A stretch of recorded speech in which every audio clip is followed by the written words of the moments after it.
Arigato gozaimasu. Arigato gozaimasu. Let me just double check here on Google Translate.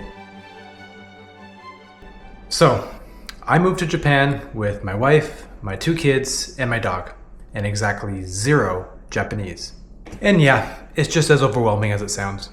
You see, I spent my whole life in Canada. I had a great job, I had a stable life, and for a while, that was exactly what I wanted. But like for a lot of people, I hit a point in my life where I started questioning why things were being done the way they were. So we did something kind of extreme. We sold our house, we sold everything we have. I quit my job, packed up the kids, we packed up a dog, and we moved to Thailand. It was a wild move, but it was exactly what we were looking for. We were able to take a step back, relax, and truly understand what we value in our life. And more than anything, it gave us clarity in what we want in our lives, and that's what led us to Japan. So, why Japan? Japan, it fits what we want our lifestyle to be.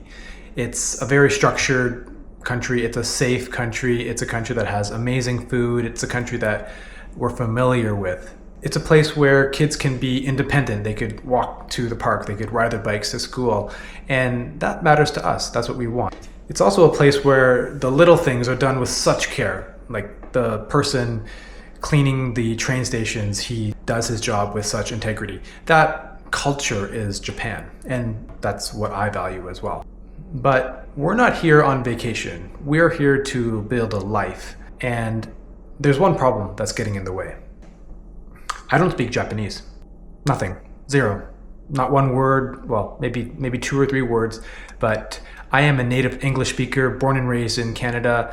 Always admired people who were bilingual or trilingual.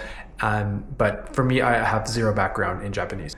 And now here I am trying to build a life for myself and my family in this little quiet pocket of Osaka where no foreigners live and no foreigners come to visit. So we're truly surrounded by Japanese.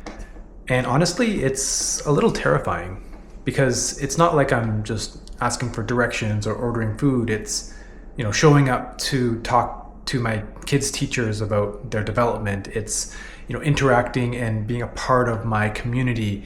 It's, talking to my neighbor. This older gentleman lives across the street from me. He's so friendly and he calls me Tom Cruise and I have no idea why, but it's a funny little joke that we have. And I want to know why he calls me Tom Cruise, but I can't say anything.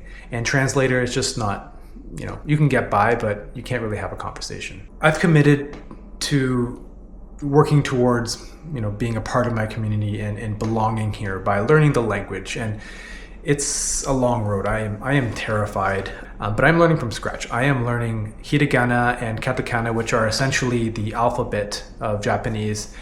I'm also researching language schools here in Osaka that are in person because I believe that that type of learning is going to add the most value to me.